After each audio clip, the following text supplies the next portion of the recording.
Magandang umaga po sa inyong lahat. Ngayong umaga po ito, tuturuan ko po kayo kung paano gumawa ng rosary. Materials needed: cross, sa Mama Mary, beads, small beads, and medium size beads. Siyempre po, tamse, 6.0 ang size. At saka po cutter. Simple lang po. Puputol po kayo ng tamse. Tatali po ninyo yung cross.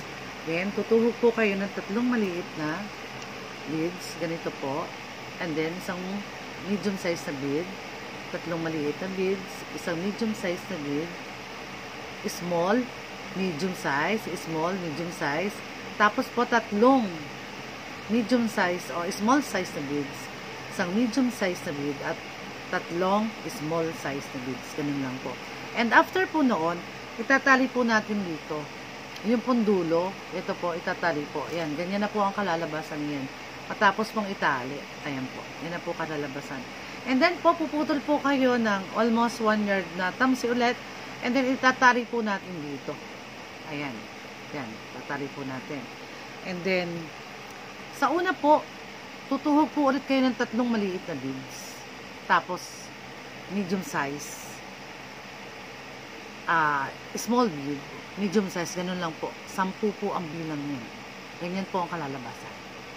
And then po, pagka 10 pong beads na medium size, tuhog po ulit kayo ng 3 beads na maliliit. Tapos isang medium size na beads. Tapos 3 beads ulit na maliliit.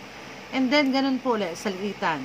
10 beads po na medium size at saka 10 beads po na small size. Ganun lang po. At ganito na po siya mabubuo.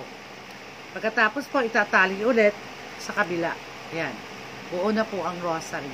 Ayan na po. Ito po ay pwedeng pagkakitaan. Madali lang po siyang gawin. At ang mga materials po nito ay ino-order ko lang po sa Lazada. 2 to 3 days narito na po. So, at ito po kung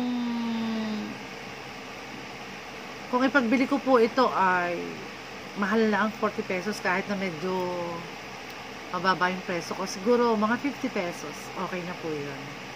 Konting tubo pag pinagsama-sama, lumalaki. Maraming salamat po sa inyong panonood. Thank you.